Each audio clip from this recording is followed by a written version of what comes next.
किसी फैक्ट्री में, गुजरात में, तमिलनाडु में, बॉम्बे में, दिल्ली में अपना हड्डी गला रहा है, अपना पेट काटता है कि घरे 10,000, 12,000, 10,000 भेजेंगे तो हमारा बाल बच्चा खाएगा। तो अगर अपने बच्चों को, बिहार के लोगों को इस गरीबी से निकालना चाहते हैं तो 15 मिनट अपना गरीबी, इस गर्मी को बर्दाश्त कीजिए। जिसको जिसको कुर्सी मिला है, कुर्सी पर पहले बैठ जाओ।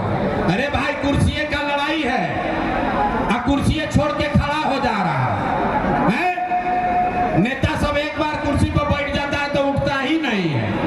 यहाँ जनता को देखिए, कुर्सी मिला है तो कुर्सी पर खड़ा हो गया। अरे भाई, कुर्सी पर बैठो।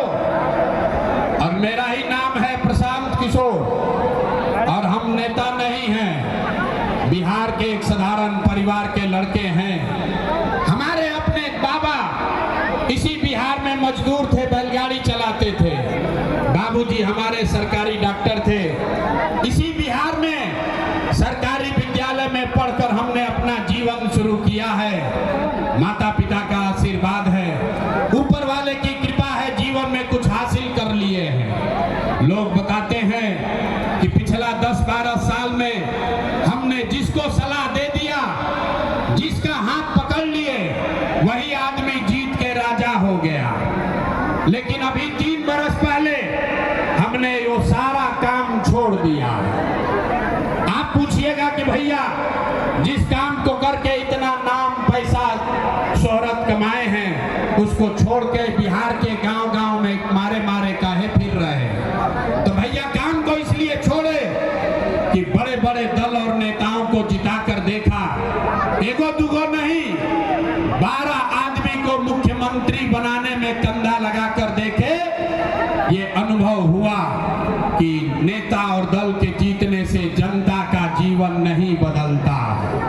ये आपको, हमको लगता है कि हमारा दल जीत गया, हमारा नेता जीत गया, हमारा जात वाला जीत गया, हमारा झंडा वाला जीत गया। मेरे भाई, जो जीत गया वो जीत के हेलीकॉप्टर पर गया और आप और आपके बच्चे जहां थे वहीं रह गए। इसीलिए ये तय किए हैं कि अगर भगवान ने हमको ये ताकत, शक्ति, बुद्धि दिया है कि जिसको सलाह देते हैं वही जीत के राजा हो जाता है, तो नेता और दल को तो बहुत सलाह दे दिए। एक बार जीवन में चल के आपको, बिहार की जनता को सलाह देते हैं, आपका हाथ पकड़ते हैं ताकि आपका जीवन बदले और आपके बच्चे भी जीत कर आए। इसीलिए ये अभियान शुरू किए हैं। यहाँ आप आए हैं ये समझ के कि कौन नेताजी आएंगे, कहेंगे कि वो नया दल बना है जन सुराग, आप लोग स्कूल के बस्ता छाप पर वोट दीजिए और आपका जीवन सुधरेगा।